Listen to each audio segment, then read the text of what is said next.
All right, so we're going to look up the key code that we're going to key the cylinder up to.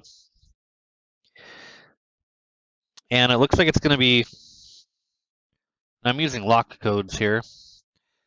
We want to use N581. Okay, and it is a Honda 2008. So I come over here, and this is the key code. And that's what we'll be keying it up to. All right, we're going to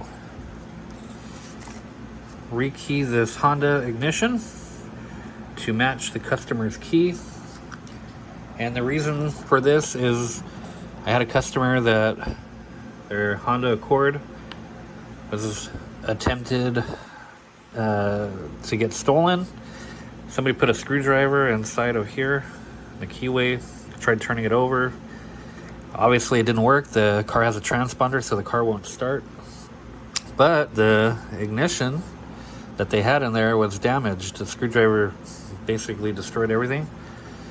And getting a new cylinder is fine. The only problem is when you get a new cylinder, you get a new set of keys that come with it, and the wafers that are all inside of it match that new key, but doesn't match your door locks. So it's kind of a pain in the ass having to carry around two sets of keys, one for your ignition and then one separate key for the door. So doing this will help the customer have one key, just like the way they did when they got the car. Don't have to carry around a bunch of keys. So let's talk about this cylinder real quick. This is kind of interesting. It's a 4-track external key. You have the A side and then you have a B side.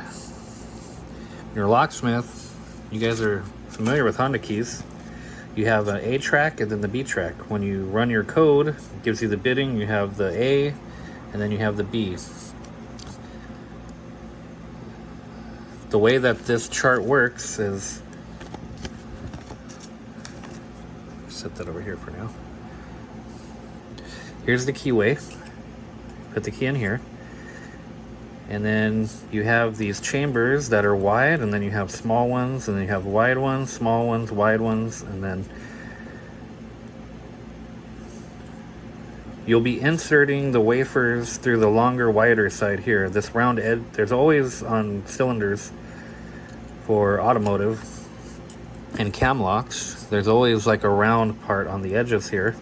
This is where the spring sits. So that when the wafer goes in there, the little arm will bounce up and down on that spring. So when the key goes inside, it's leveling itself out. So this is how you know where to start. This is the first. You look for the first openings. See, we're here. See how it starts off with these smaller ones? That's the back side of it. So obviously you'll start here. But for some reason, I don't know exactly, but these first two chambers, this first row is omitted. There's nothing in it. So we're gonna skip that and we're gonna flip it around and we're gonna start here. So everything on the left side will be A and everything on the right will be B. So here's our bidding chart again. So we have, I'm gonna put A and 6. So see that? A, 1 and 6. 1 and 6. And then we'll flip it around to the next cut. Same thing, this next chamber here will be A, and this is B. So that'll be 3 and a 6. Flip it around. The next one will be 1 and 3. 1 and 3, A and B. Flip it around, A and B. It'll be a 5 and a 3. So let's start. We're gonna start with A position 1, which is a 1. So we're gonna put a 1 here. But you know what? Let's start backwards. For some reason, I've noticed it's easier to key it if you start with this single wafer. You work your way this way. These two cuts are not inside of the ignition. Well, they are, but they're not here. So So you don't enter anything for those two, you just leave those out. There's always a 1, and this is always a 5 or a 3. I don't know if that has something to do with it. So we're gonna start with this first one, which is usually, the single wafer is usually always a 1. So I'll grab a 1, and I don't know if you can see what I'm talking about, but see, now this is what I'm talking about. The shoulder, the arm, well, the spring sits here, and then it'll go up and down. So we always want to orientate the arm to where the spring is here. So the round side is where the spring sits. I don't even look in there. Let's see if I can focus there. Probably see a spring, maybe you can't, I don't know. So we're gonna put the, see that? Now it's sitting in there, and it'll bounce back and forth. The thing that sucks about these is when you're rotating it to put the wafers in, the wafers fall out pretty easy, so you gotta make sure you're holding on to it pretty good. And it's a good idea every time you do a set, just put a key in, your key, just to make sure that it fits. All right, so we're gonna go backwards. So now we're gonna do a 5 and a 3. So remember, left side, A. So we're gonna put a 5 here. I'm gonna put a 5 there. Let me find a 5 down here.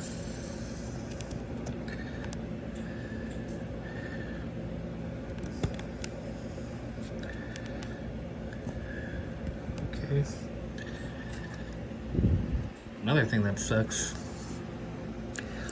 or that's hard, I would say, difficult, it's just pain, is when you put these wafers in, just drop them in. When you put both of them in at the same time, if you can, it's easier. For some reason, when you put it in too far, the bottom of it, that goes out on this side down here. We can see that kind of, they interact with each other. So we got 5 in, 5A in. Now we're gonna, this side, we're gonna do a 3. Let me grab a 3 pin, a 3 wafer. I'm gonna do this off camera real quick.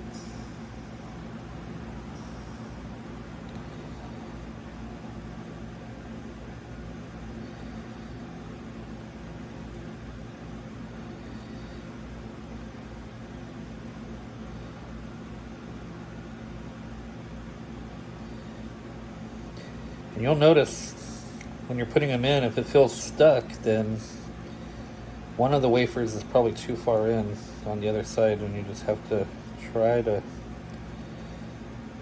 seat them in properly. So I don't even see that. I'm not gonna let it go because it might jump out. But I'll take the key,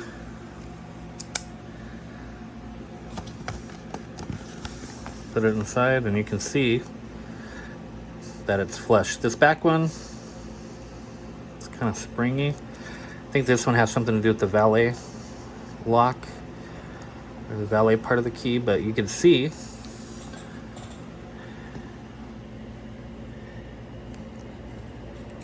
that this part is flush. And that's the important part, because when it's flush, when it's inside the cylinder, it'll turn. So let me see if I can show you what that would look like. Putting it inside the cylinder, and you can see the key turns properly. That's what we want.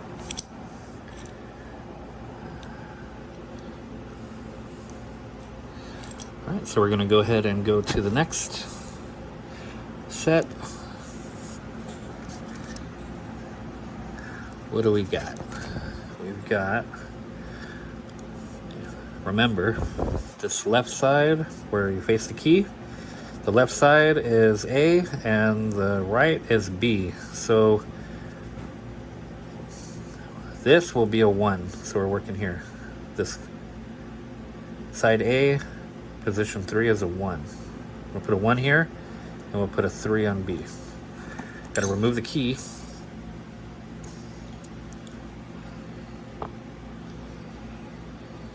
So let's see, what was that? 1. Let me find a 1 wafer. And these wafers here, I don't know if you can see it, but they do have numbers stamped on them. It says X1.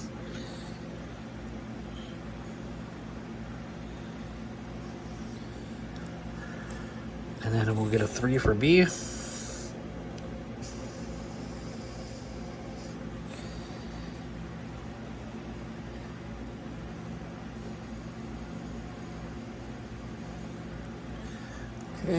I've got it in there.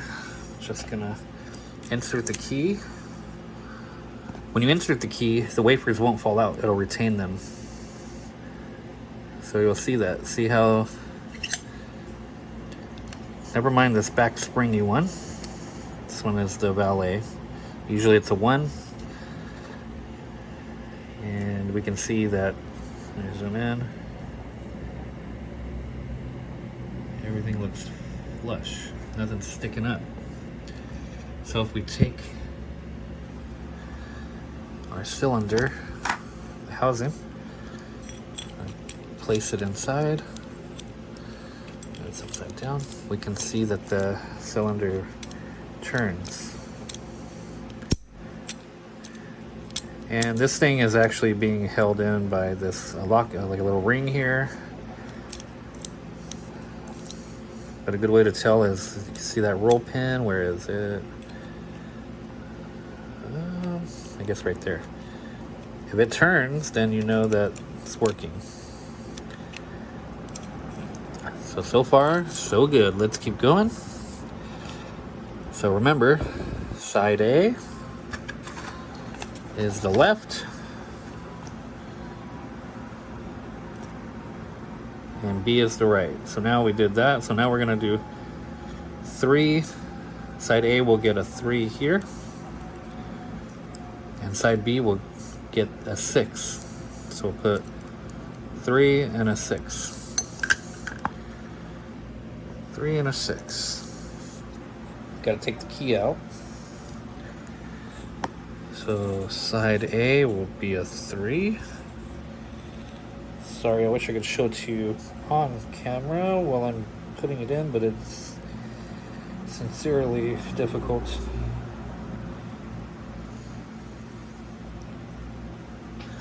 And a 6.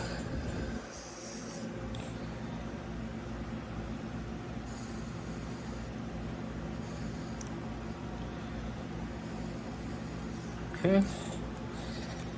Insert the key.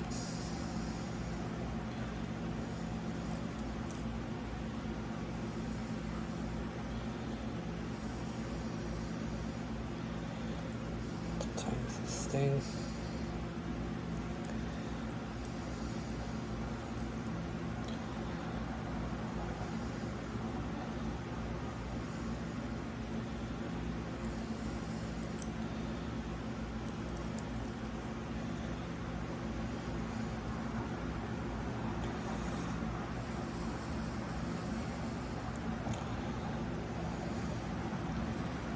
Sorry, sometimes when you push this test key in here, it's so cooperate.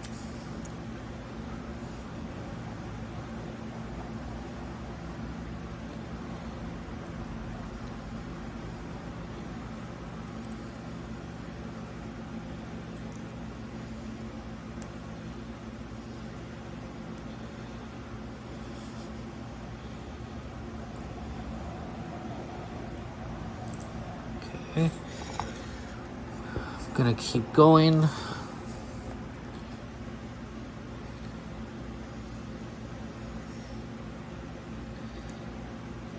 So now the last one will be a 1 and a 6. A 1 and a 6. So sorry about if I let go of the springs, they jump out. We'll put A side, we'll put on the left will be a 1.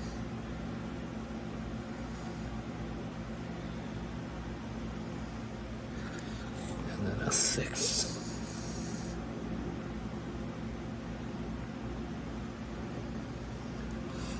Okay.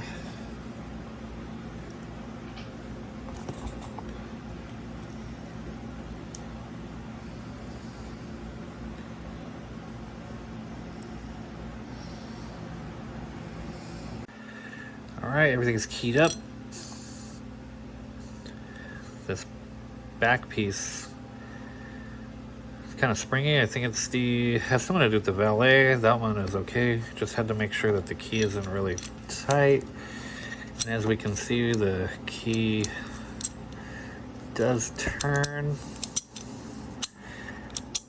So that's good. Let me put this roll pin back in and we'll confirm it. All right, now we got the roll pin all assembled. Everything's reassembled. Key works.